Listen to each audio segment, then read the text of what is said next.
last December, he got out of his grandparents' house and got an ouchie. He fell into their pond, their farm pond that they have behind their house. And it didn't take us long at all to realize that he was missing, but we were searching and searching, and we live just a minute from my mom, so we walked over to try and see if maybe he had walked over there, and we had looked at the pond and didn't see him. So panic really set in probably about 4 minutes into a search for him, because he's normally one that is making noise. Definitely just was a telltale sign that something was wrong.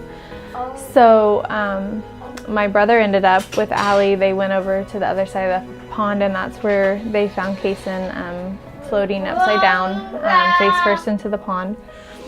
My brother grabbed him out and started CPR. By this time, Allie had come to get me and told me to go down to the pond, and that's when my brother asked numerous times, "Do you know CPR? Do you know CPR?" And luckily I have about 5 years of qualifications of CPR.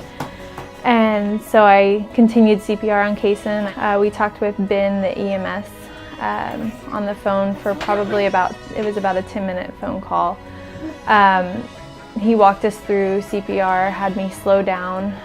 CPR is something you can get trained for, but when it's your own child, it's a completely different scenario trying to perform CPR. By the time that we left, we had heard that they had gotten a pulse in the field. So that's what we arrived to the hospital knowing, that they did have a pulse. So drownings are not what you see in the movies, where there's someone flailing their arms in the water and screaming and yelling for help. Drownings occur quickly, and they are very quiet. They are deadly silent.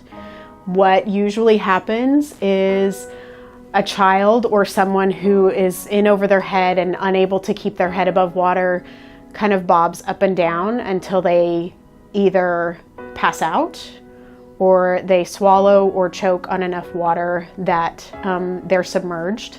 And then once they are passed out, they no longer are able to protect their airway, so the water goes into their lungs. You will never go wrong starting CPR. It is better to do something and it be overkill than to do nothing and potentially have worse outcomes.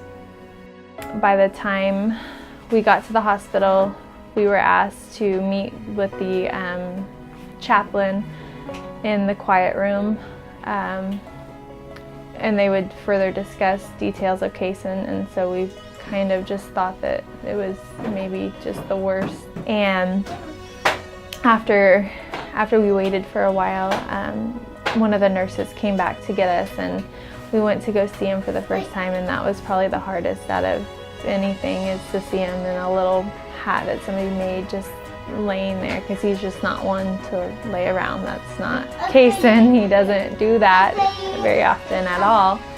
And so by day 3, we had come back with a clear CT scan, clear MRI. There was no brain damage whatsoever. An EKG was performed that first day, and his heart was functioning properly. His kidneys never failed. His liver never failed. He just pulled, a 180 from where he was. He was the miracle in number 2, they kept calling him.